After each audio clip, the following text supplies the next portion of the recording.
Captain Jiwoo Kim pressed his hands against the cold metal railing of the bridge, staring at the ancient alien ruins displayed on the main screen. The massive stone structures floated silently in space, their purpose a mystery that had drawn his research team to the Kepler 442 system 3 months ago. The ruins were beautiful in their alien geometry, carved with symbols that seemed to shift when observed directly. "Sir, we're picking up some unusual energy readings from the central structure," said Dr. Minseo Han, the team's archaeologist. She had been studying the ruins for weeks, convinced they held secrets about a long-dead civilization. Lieutenant Hannah Park looked up from her communications station, her dark eyes reflecting the blue glow of her displays. "Captain, I'm receiving multiple priority channels opening simultaneously. This is strange. I've never seen this pattern before." Jiwoo turned toward her, a cold feeling settling in his stomach. Emergency broadcasts rarely came in multiples, and never with this level of encryption. "Put it through, Lieutenant." The bridge fell silent as the first transmission crackled to life. Static filled the air before Admiral Chen's voice broke through, strained and desperate.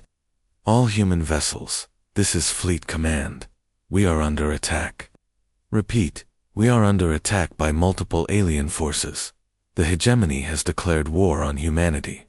Hannah's fingers flew across her console as more signals flooded in. "Captain, I'm receiving distress calls from Earth, Mars, New Tokyo," and her voice caught. "Sir, they're all under attack, simultaneously." The main view screen shifted from the peaceful ruins to a tactical display of human space. Red icons appeared like spreading fire across the star map. Each red marker represented a world under assault, a colony being destroyed, a piece of humanity being erased.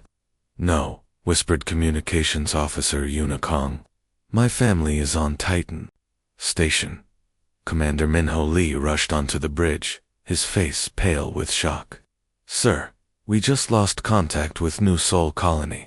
Before the signal cut out, they reported complete orbital bombardment.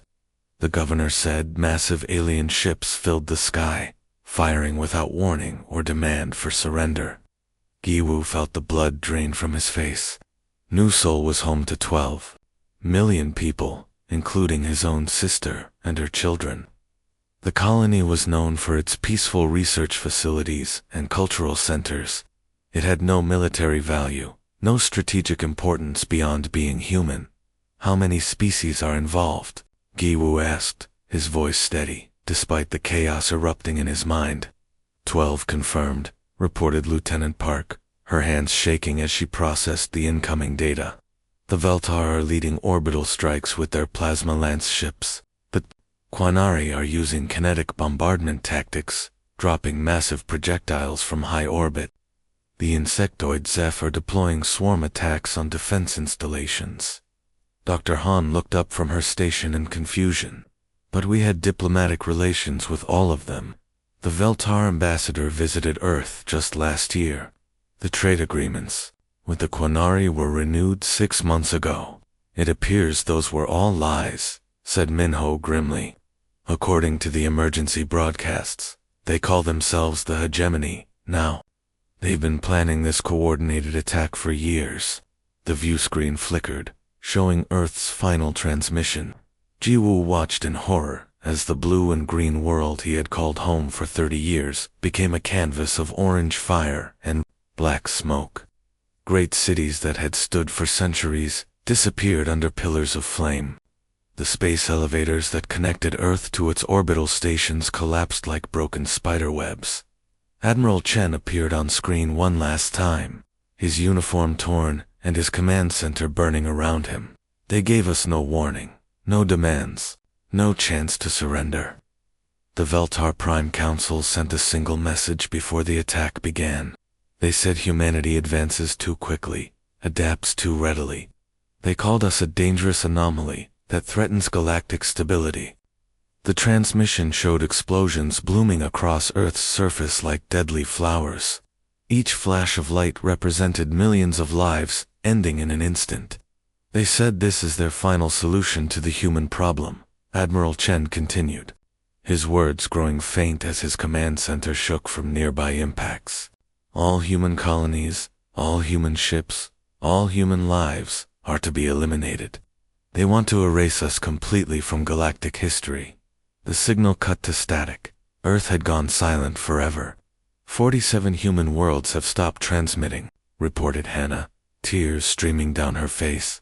The attacks are systematic and thorough. They're not taking prisoners or demanding surrender. This is complete extermination. Giwu stood in the sudden quiet of his bridge, surrounded by his crew, who looked to him for answers he did not have. Outside the ship, the ancient ruins continued their eternal drift through space, the only witnesses to humanity's darkest hour. "Sir, what are your orders?" asked Minho quietly. Jiwoo looked at each of his crew members, seeing fear and loss in their eyes, but also something else, a burning determination that no alien species had ever truly understood about humans. When pushed to the edge of extinction, humanity did not break. It adapted, it evolved, it survived. "Set course for the Outer Rim," he said finally. "We need to find other survivors. The hegemony thinks they've ended humanity's story, but they've only written the first chapter of their own destruction." Commander Jiwoo Kim walked slowly through the narrow corridors of Haven, the converted asteroid mining station that had become home to 800 survivors. The metal walls were covered with patches and makeshift repairs, evidence of 3 years spent hiding in the galaxy's forgotten corners. Emergency lighting cast long shadows that danced as people moved past, carrying supplies or hurrying to their assigned duties. He paused outside the medical bay, hearing the soft crying of a woman who had just lost her child. Dr. Soyoung Choi emerged, her medical coat stained and her eyes red with exhaustion. She had been working 18-hour days trying to keep everyone alive with limited supplies and broken equipment. "We lost little Heinwu today," she said quietly, pulling off her surgical gloves. The malnutrition was too severe. His body just couldn't fight anymore. Jiwoo closed his eyes, feeling the weight of every life lost since the burning began. How many more are at risk? 12 children and 37 adults are showing severe symptoms, Dr. Choi replied. "The food synthesizers are running on borrowed time. We need protein compounds and vitamin supplements that we just don't have." Before Jiwoo could respond, Specialist Kyung Shin appeared around the corner, his environmental suit still dripping with coolant fluid from his latest scavenging mission. His face was flushed with the excitement of success, but his eyes carried the constant fear that all survivors shared. "Commander, the supply run to the abandoned hegemony depot was successful," he reported, hefting a bag of salvaged components. "We got medical supplies, some rare metal alloys, and 3 functioning power cells." "Any sign of pursuit?" asked Jiwoo. Kyung's expression grew serious. "Yes, sir. We detected Veltar Hunter-Killer Squad signatures in the outer system. They found our old base on Titan's Reach. The whole asteroid is now a crater." Jiwoo felt his jaw tighten. Titan's Reach had been home to 200 survivors until last month. They had been forced to evacuate when hegemony patrols started sweeping the sector more frequently. The base had contained irreplaceable equipment and personal belongings that connected the survivors to their lost worlds. "They're getting more systematic in their searches," observed Dr. Choi. "The hegemony really believes they eliminated us completely, but they're still checking every possible hiding spot." "That's their mistake," said Jiwoo grimly. "They think like conquerors, not survivors." They walked together toward the main cargo bay, where the daily gathering was about to begin. This was where the scattered community came together to share news, plan operations, and remember who they were fighting to remain. Engineer Dae-Yoon-oh looked up from his workbench, surrounded by alien technology he had been carefully studying and modifying. "Commander, I've made another breakthrough with the Veltar plasma systems. By reversing their energy flow patterns, I can increase the weapon's efficiency by 40%. How did you figure that out? Asked Kyung, genuinely curious. Daeon smiled tiredly. The Veltar designed their weapons for their physiology, not ours. Their reflexes are slower, so they built in safety delays we don't need. Remove the delays, and you get more power. Across the bay, Communications Officer Yuna Kung was training a group of younger survivors in signal interception. Her student today was 15-year-old Gina, who had been only 12 when Earth burned. Listen carefully to the quinary frequency patterns, Yuna instructed. Their language uses harmonic undertones that carry emotional meaning. If you can copy those undertones, you can pass as one of them on basic communications. Gina nodded seriously, her fingers dancing across the modified alien communication device. She had grown up in zero gravity, and her spatial awareness was remarkable. She could navigate the station's three-dimensional maze of corridors without using handholds, moving like she was swimming through space. The children are adapting faster than the adults, observed Dr. Choi. Their brains are still developing, so they integrate new skills more naturally. Young Teeman can already pilot a shuttle better than most trained pilots, added Ji Woo. He thinks in 3 dimensions, instinctively. Pilot Sun Woo Nam approached their group, carrying a data tablet with intercepts from Hegemony Communications. His face showed the quiet intensity that had made him one of their most successful reconnaissance pilots. Sir, we've intercepted interesting chatter about a Hegemony research convoy, he reported. It's scheduled to pass through the Veil Nebula next month. Light escort, but the cargo manifest mentions experimental technology and data cores. Ji-woo studied the tactical information on the tablet. The convoy route would take it through a region of space filled with electromagnetic interference from nearby pulsars. It was perfect for an ambush, but also extremely dangerous for their small ships. What kind of experimental technology? Asked Daeon. His engineering curiosity sparked. Unknown, but the cargo value is listed as critical to hegemony. Research priorities, replied Sun Woo. Dr. Choi frowned with concern. We're barely surviving as it is. Is it worth the risk? Ji-woo looked around the cargo bay at his people. They were thin from rationed food, tired from constant vigilance, and scarred by losses that would break most civilizations. But they were also becoming something the hegemony had never anticipated. They were learning to use alien technology better than its creators. They were developing skills and abilities that their original human nature had never required. Yes, he said finally. It's time to stop just surviving and start fighting back. The galaxy needs to know that humanity isn't extinct. We're just getting started.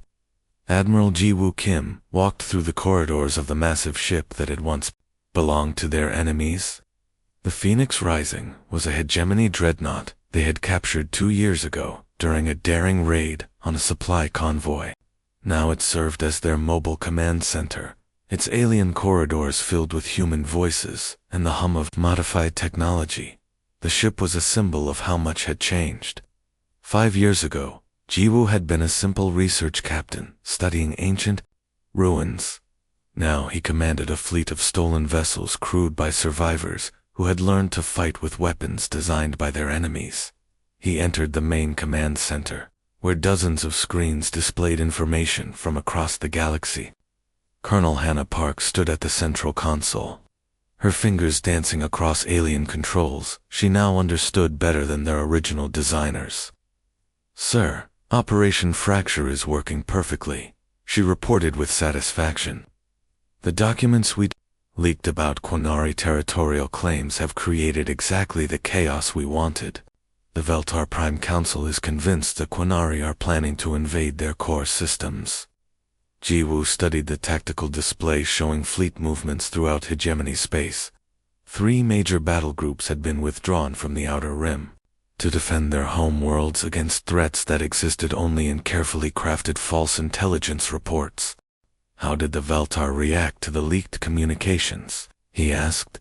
They immediately pulled the 4th and 7th fleets back to defend the Altair system, replied Hannah.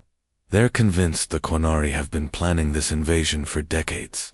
The breakthrough had come when they captured the research station at Proxima Centauri.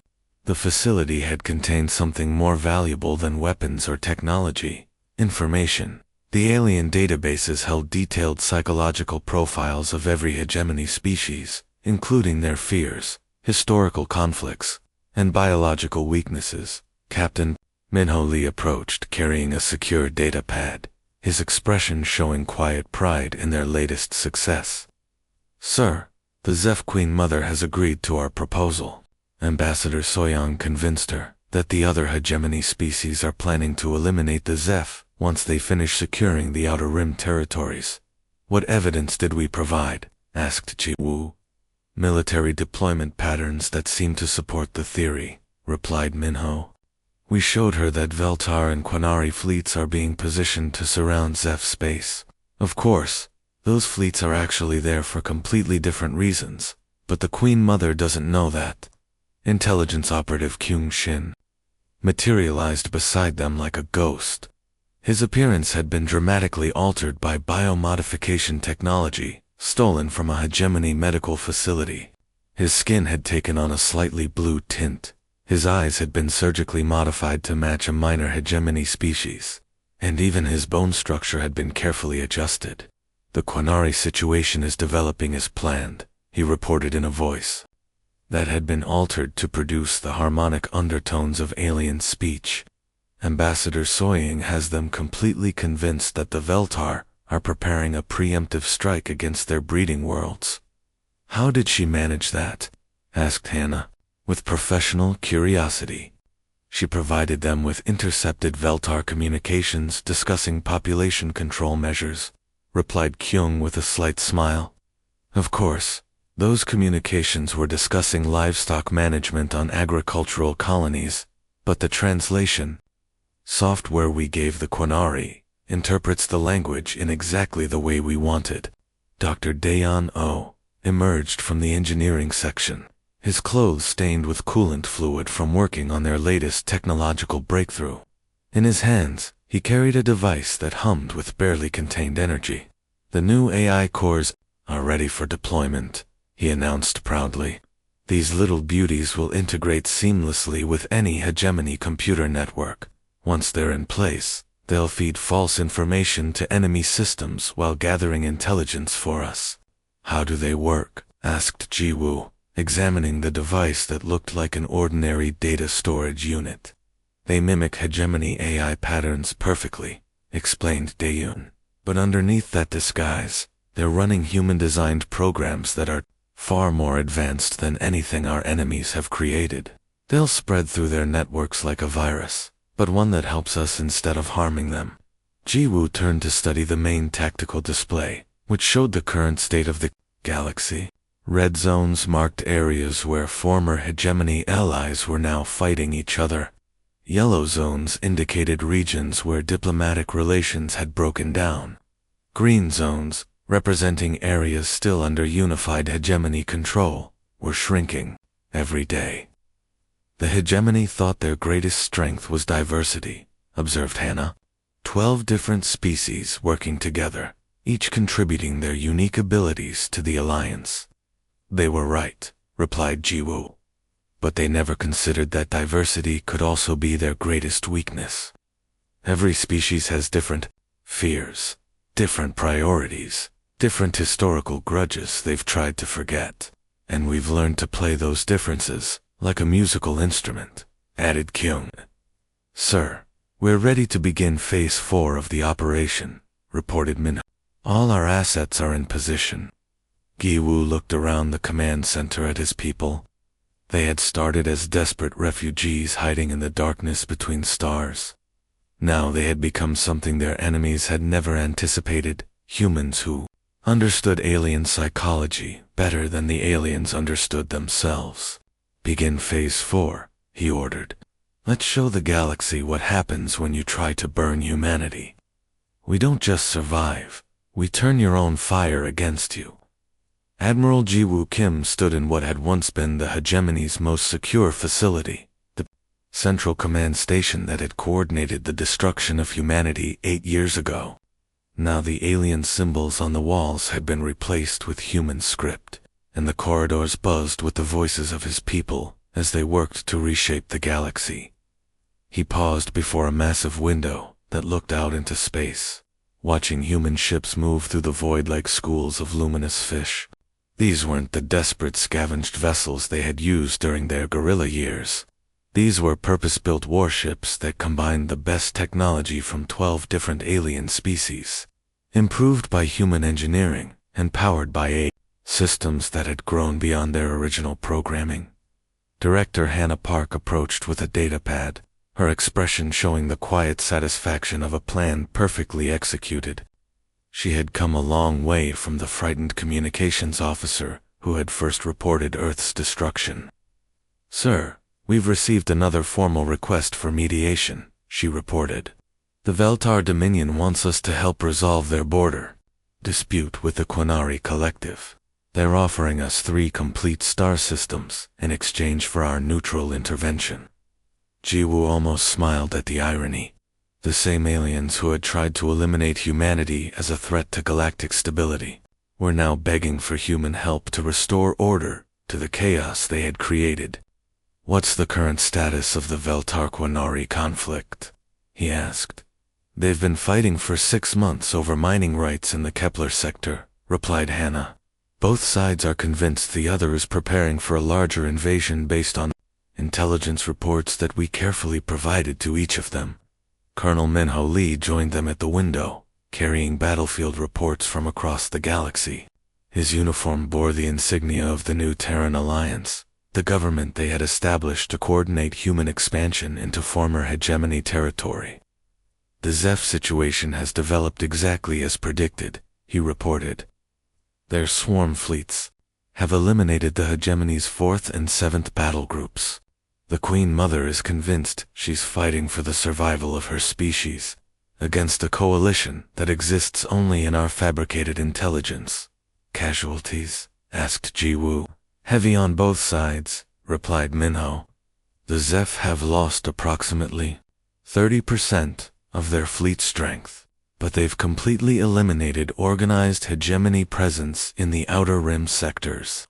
The real transformation, however, wasn't happening on the battlefields. It was occurring in the research laboratories and engineering bays where human scientists had been studying and improving upon captured alien technology for years." Dr. Soyang Choi entered the command center, her appearance subtly different from the exhausted medic who had struggled to keep survivors alive in asteroid hideouts. Her breakthrough in alien biotechnology had revolutionized human capabilities in ways their enemies could never have anticipated. "The cellular modification process is now complete," she announced.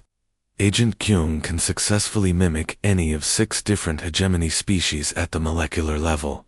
His bone structure, skin texture, even his internal organs can shift to match the target species perfectly." As if summoned by her words, Agent Kyung-shin appeared beside them. His current form resembled a tall, pale, humanoid with the characteristic silver eyes of the Altair species. But Jiwoo had seen him shift into a blue-skinned Veltar warrior and a multi-limbed Quinari engineer with equal ease. "The infiltration of the Zeph Queen Mother's court is proceeding smoothly," Kyung reported in a voice that perfectly matched Altair vocal patterns. "She trusts my counsel completely. I've convinced her that the other hegemony species are planning to use biological weapons against her breeding colonies." Dr. Dayuno emerged from the engineering section, his eyes bright with the excitement of discovery. The AI systems he had originally designed as simple infiltration tools had evolved into something far more sophisticated than anyone had expected. "The quantum matter manipulators are ready for deployment," he announced. "The AI constructs can now reshape raw materials at the subatomic level. We can literally build new worlds from asteroid debris and cosmic dust." "How long would it take to restore Earth?" asked Jiwoo quietly. Engineer Unikong looked up from her console, where she had been coordinating the massive terraforming project. 18 months for complete atmospheric restoration and surface reconstruction. The AI systems work incredibly fast once they have sufficient raw materials to work with. Jiwoo nodded, but his attention was drawn to a different display showing the ancient ruins that had started this entire journey. After years of careful study, the translation of the alien symbols was finally complete. The truth revealed by those ancient stones was more staggering than anything they had discovered about their enemies. The ruins belonged to humans, he said quietly, sharing the revelation that had shaken him to his core. A previous human civilization that existed millions of years ago. They went through exactly the same cycle we're experiencing now. Hannah looked puzzled. What do you mean? They spread across the galaxy, faced extinction from a coalition of alien species, and emerged from that destruction as something greater than they had been before, explained Ji. The pattern repeats itself throughout cosmic history. Through the command center's windows, more human ships emerged from quantum tunnels, appearing instantly across vast distances through technology that made their former enemies' fastest vessels seem like ancient sailing ships. The hegemony was right to fear us, murmured Jiwoo, watching the galaxy reshape itself according to human will. But they never understood what they were really afraid of. They tried to burn us, but fire was always ours to command. Admiral Jiwoo Kim walked slowly through the shattered remains of the Hegemony High Council chamber, his footsteps echoing in the vast space that had once been the center of galactic power. The great dome above was cracked, letting in streams of starlight that illuminated the debris scattered across the ornate floor. Ancient alien symbols that had once proclaimed the eternal rule of 12 species were now broken and dark. Around him stood the remnants of the alliance that had tried to destroy humanity 10 years ago. The delegations huddled together like frightened children, their proud uniforms torn and dirty, their weapons surrendered at the chamber entrance. These were the same beings who had ordered the burning of Earth and the systematic elimination of every human colony. The ancient Quinari Prime Speaker stepped forward on trembling legs, his breathing apparatus wheezing with each labored breath. His species had once been master strategists, the brilliant minds behind the hegemony's military campaigns. Now he looked like a broken old creature, begging for scraps. Admiral Kim, he wheezed through his mechanical translator. We made a terrible mistake. We were acting on incomplete information about human intentions. Surely humanity deserves a place in the galactic community, alongside the other civilized species. Jiwoo studied the alien leader with calm eyes. Behind the Quinari stood representatives of the other species that had participated in humanity's attempted genocide. The proud Veltar warriors, once masters of plasma technology, now hung their heads in shame. The collective Zeph, whose swarm tactics had destroyed human colonies, buzzed nervously among themselves. The methodical architects of the original hegemony plan stood silent, their grand alliance reduced to desperate survivors. You speak of mistakes, Jiwoo said quietly, his voice carrying easily through the damaged chamber. But this was no accident. You spent decades planning our extinction. You studied our weaknesses, coordinated your attacks, and celebrated what you believed was our complete destruction. Behind him, his transformed companions demonstrated what humanity had become during their years of struggle and growth. Dr. Choi stood with her hand resting on a hegemony computer terminal, her consciousness directly interfaced with the alien technology through biomodifications that allowed perfect integration with any system.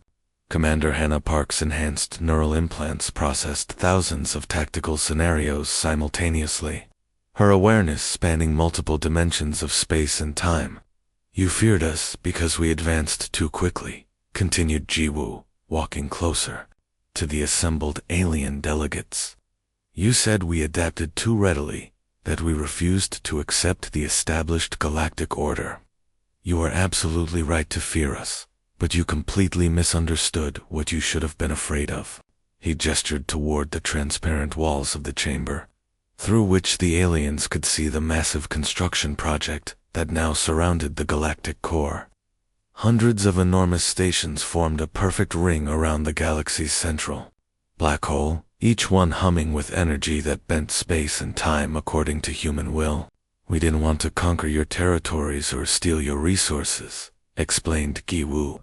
"We wanted to grow beyond the limitations that have trapped every species in this galaxy for millions of years." Dr. Deuno stepped forward, his appearance subtly changed by years of technological enhancement. When he spoke, his voice carried harmonic frequencies that resonated with each alien species' biological imperatives, speaking directly to their deepest instincts. "We offer you the same gift we have given ourselves," he said. His words somehow perfectly understandable to every creature in the chamber, despite their vastly different languages and communication methods. Evolution beyond the boundaries of flesh and mortality. Join us in transcending the limitations that have kept every galactic civilization trapped in cycles of conflict and stagnation. The Veltar delegation leader stepped forward nervously. "What do you mean by transcendence? What are you offering us?" "Look around you," replied Jiwoo, gesturing to his companions. "Dr. Choi can interface with any technology in the galaxy as naturally as you breathe. Commander Park can process information across multiple dimensions simultaneously. Our engineers can reshape matter at the quantum level with nothing but focused thought." The ancient translation from the ruins they had been studying when the war began had revealed the stunning truth about humanity's place in the cosmic order. The mysterious structures had been built by a previous human civilization that had existed millions of years ago, one that had gone through exactly the same cycle of expansion, persecution, and transformation. This pattern has repeated throughout galactic history, continued Jiwoo. Humanity spreads across the stars, faces extinction from a coalition of fearful species, and emerges from that destruction as something far greater than before. The cycle continues because it must continue. Young Teeman walked forward from the group of transformed humans. He had been born in the void during humanity's darkest years, raised during the guerrilla war against the hegemony. Now he stood as tall as any adult, despite his youth. His consciousness expanded beyond normal biological limitations through technologies that merged human creativity with alien science. "The choice is entirely yours," he said to the assembled aliens, his young voice carrying the authority of someone who had seen civilizations rise and fall. "You can join us in this transformation and become part of something greater than any single species could achieve alone. Or you can remain as you are, while the universe changes around you." Through the chamber's damaged walls, the aliens could see stars beginning to move in new patterns, their light bending as human consciousness reached out to touch the fundamental forces that governed reality itself. The galaxy was becoming something new, shaped by beings who had once been human but had grown into something unimaginably greater. The fire that had once consumed human worlds now burned across entire sectors of space, not destroying, but remaking everything according to a vision that transcended the small dreams of any single species.